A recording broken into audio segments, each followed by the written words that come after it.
विचार सुनेंगे। एग्री हैं? Okay, thank you. लीजिए।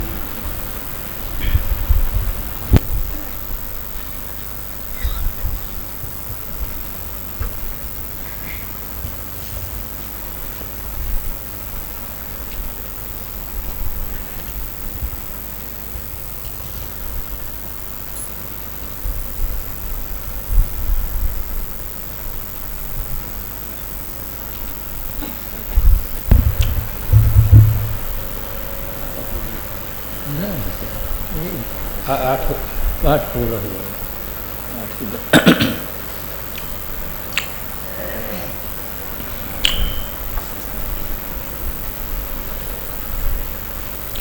साधना संपन्न श्री साहेब जी, सद्गुण संपन्न मुद मंगल में संत समाज, धर्म प्रेमी सज्जनों, श्रद्धामूर देवियों, त्रिदिवसीय कार्यक्रम का तीसरे दिन का आज दूसरा सत्र, अंतिम सत्र है।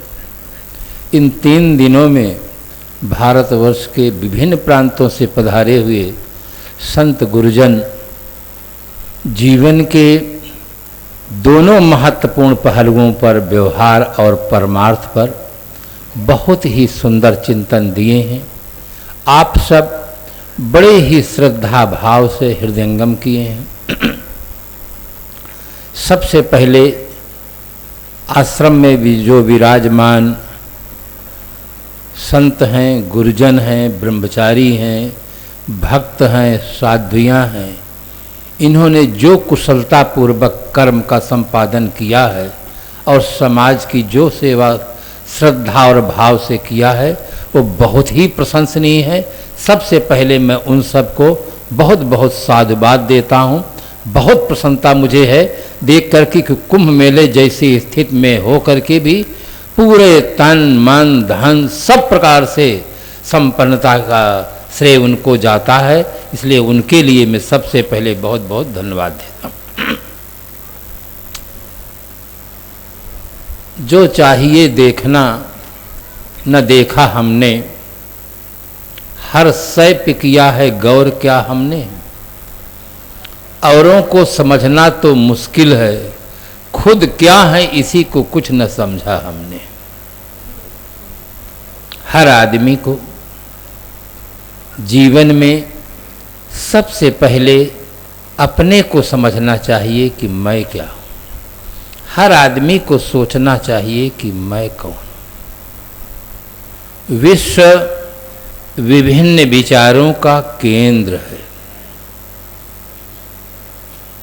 जगत का बनाने वाला कोई परमात्मा है या नहीं, विश्व के उच्च कोटि के विचारकों के समक्ष यदि यह प्रश्न रखा जाए तो इसमें 2 मत हो जाएंगे।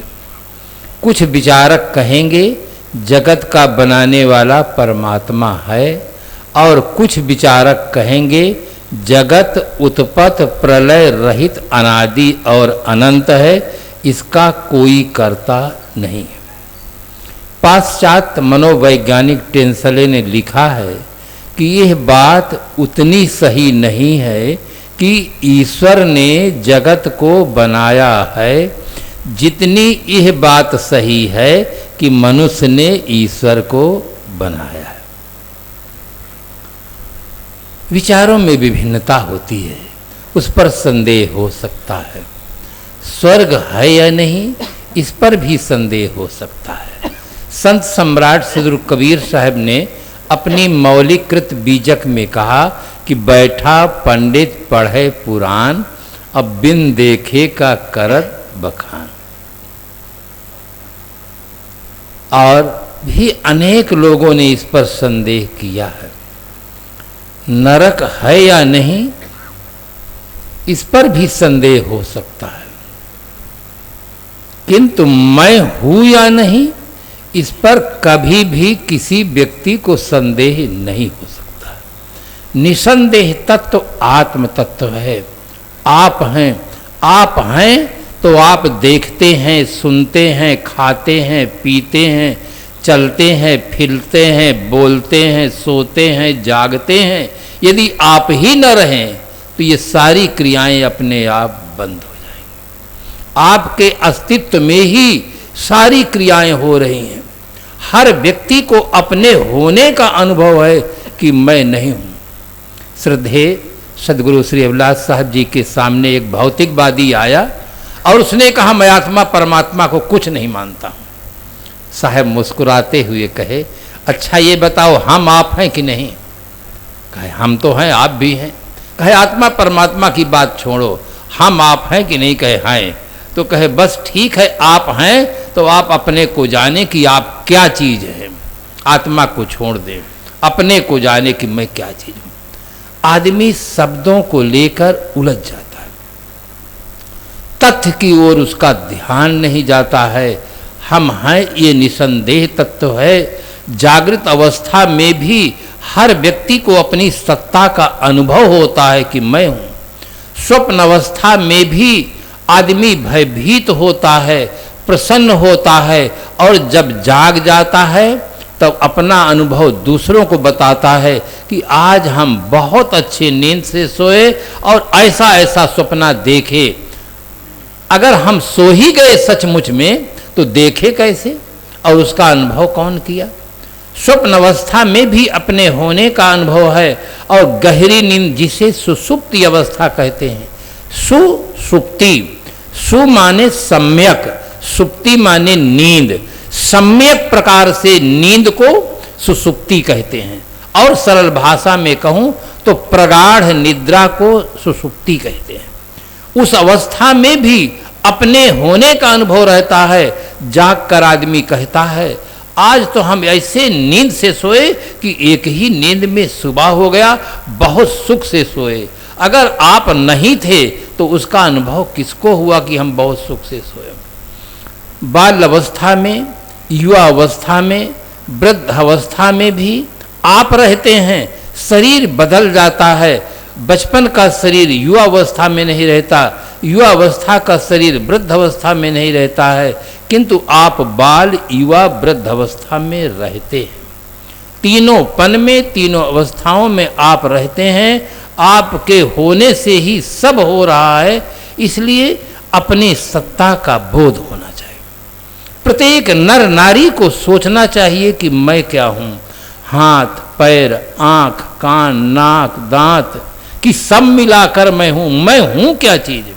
आप कहते हैं मुझे अमुक चीज खाने की इच्छा है, अमुक व्यक्ति से मिलने की इच्छा है। वो आप इच्छा किसको होती है? हर आदमी को इस पर गहरा चिंतन करना चाहिए। केंद्र में परिवर्तन होने पर ही परिधि में परिवर्तन होता है। जब तक केंद्र में परिवर्तन नहीं होगा, परिधि में परिवर्तन नहीं होगा। जो आदमी अपने आप को शरीर मान लेता है कि एड़ी से चोटी तक जो दिखता है यही मैं हूं, अगर ऐसा मान लेता है तो ये उसकी बहुत बड़ी भूल हो जाती। एक ड्राइवर था, अपनी गाड़ी खड़ी करके होटल की ओर बढ़ा। उसे रास्ते में एक व्यक्ति मिला। उसने कहा, आप कौन हैं? उसने कहा, मैं मोटर हूं, मोटर। उसके उत्तर को सुनकर वो तो हंसा ही, आसपास के जो लोग थे वो भी खिलखिलाकर हंस पड़े कि ये कुछ पिए हुए है, होश में नहीं है। सचमुच वो शराब पिया हुआ था, और इतना छक करके शराब पी लिया था कि उसे होश ही नहीं रह गया कि मैं मोटर हूं कि ड्राइवर था। वो ड्राइवर और नशा के उसमें आकर के कह रहा था कि मैं मोटर हूं। शराब अरबी भाषा का शब्द है। सर धन आब बराबर शराब। आब कहते हैं पानी को, सर कहते हैं शरारत को। ऐसा पानी जिसके पीने से शरारत पैदा हो, उस पानी का नाम शराब है। जो डूबे हैं गिलासों के पानी में, न उबरे हुए जिंदगानी में, लाखों को मरते देखा है इस बंद बोतल के पानी में। जैसे वो व्यक्ति शराब पीकर होश में नहीं था, इसी प्रकार से हम भी कुछ शराब पिए हुए हैं। पांचों विषयों का नशा पी करके बेहोश हैं। अपने आप को मानते हैं कि हम शरीर हैं। मकान में रहने वाला मकान मालिक अगर अपने को यह माने कि मैं मकान हूँ, या तो ना समझ है या पागल है। इसी प्रकार से जो आदमी अपने आप को यह मानता है कि मैं शरीर हूँ, या वो ना समझ है या वो पागल है। देह को मैं मानना सबसे बड़ा यह पाप है। सब पाप इसके पुत्र हैं, सब पाप का यह बाप। जीवन में एक से एक मूल्यवान चीजें हैं, किंतु सबसे मूल्यवान चीज जीवन है। जीवन से बढ़कर दुनिया में कोई मूल्यवान चीज नहीं है। जीवन है तो सत्ता से संबंध है, संपत्ति से संबंध है, प्राणियों से संबंध है, पदार्थों से संबंध है। जीवन दीप बुझ जाए तो किसी से कोई संबंध नहीं है। यहाँ कोई व्यक्ति अपना नहीं है, कोई पदार्थ अपना नहीं है। इसलिए प्रत्येक नर नारी का यह पावन कर्तव्य है कि सबसे पहले हम अपने जीवन को ठीक करें। और आज आदमी एक भूल कर रहा है, जीवन को छोड़कर बाकी सब चीजों को ठीक कर रहा है।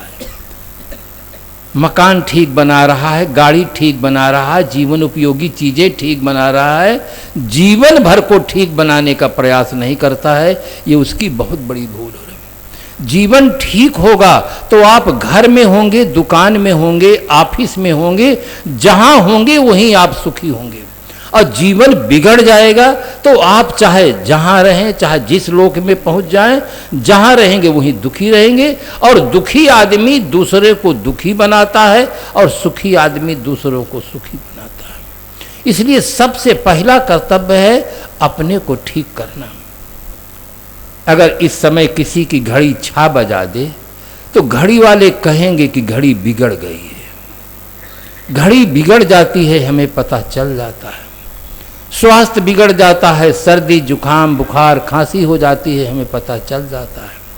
मकान बिगड़ जाता है, हमें पता चल जाता है। रेडियो टेलीविज़न वीडियो मोबाइल बिगड़ जाता है, पता चल जाता है।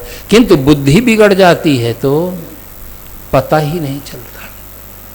अगर कोई व्यक्ति बता दे, किसी व्यक्ति को तम्बाकू रगड़ते, सिगरेट पीते, बोतल पीते, अंडा मुर्गी खाते देख कर ले, बता दे कृपा करके कि श्रीमान जी आपकी बुद्धि बिगड़ गई है, आप अपनी बुद्धि की रिपेयरिंग इलाहाबाद संस्थान में जो संत गुरुजन रह रहे हैं जाइए, एक से एक सुंदर मैकेनिक हैं, बुद्धि की रिपेयरिंग बहुत सुंदर कर देंगे, जीवन की दिशा आपकी ठीक हो जाएगी। इतना सुनते ही वो आदमी परशुराम का बड़ा भाई हो जाएगा, एकदम नाराज हो जाएगी। मेरी बुद्धि बिगड़ी है, मैं इतना बड़ा सेठ, इतना बड़ा प्रोफेसर, इतना बड़ा बैरिस्टर, इतना बड़ा मिनिस्टर, मेरी बुद्धि बिगड़ी है। मेरे आने पर लाखों लाखों लोग स्वागत करते हैं, मेरे पास इतनी संपत्ति है, इतने बड़े पद पर प्रतिष्ठित, आप ये कहने की धृष्टता रखते हैं कि मेरी बुद्धि बिगड़ी। अगर बुद्धि बिगड़ी नहीं तो सिगरेट कहाँ से पीते हैं, शराब कहाँ से पीते हैं?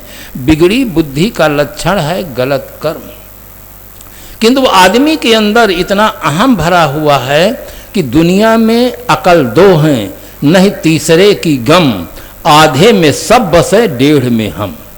आदमी के पास इतना अहम भरा हुआ है कि पूरी दुनिया में 2 अकल है, जिसमें 1.5 अकल हमारे पास है, आधी अकल में कुल दुनिया है। पीते सिगरेट है, पीते शराब है, करते भ्रष्टाचार हैं, फिर भी मानते हैं कि सबसे बड़े माइंडेड हम ही हैं। बंधुओं, बुद्धि का सुधार ही जीवन का सुधार है, बुद्धि का बिगाड़ ही जीवन का बिगाड़ है। गांधी जी ने अपनी प्रार्थना में कहा, ईश्वर अल्लाह तेरे नाम सबको सन्मति दे भगवान। सबको संपत्ति दे भगवान नहीं कहा, सबको सन्मत दे भगवान। सन्मति होगी तो पति पत्नी में प्रेम, पिता पुत्र में प्रेम, भाई भाई में प्रेम, सास बहू में प्रेम, सब हो आपके पास। सन्मति न हो तो प्रेम नहीं हो सकता है। इसलिए इन 2 तत्वों की बहुत आवश्यकता है और इसके लिए पथ प्रदर्शक संत गुरुजन होते हैं। सदगुरु कबीर साहब ने कहा, गुरु की दया साधु की संगत, निकर आओ यही द्वार।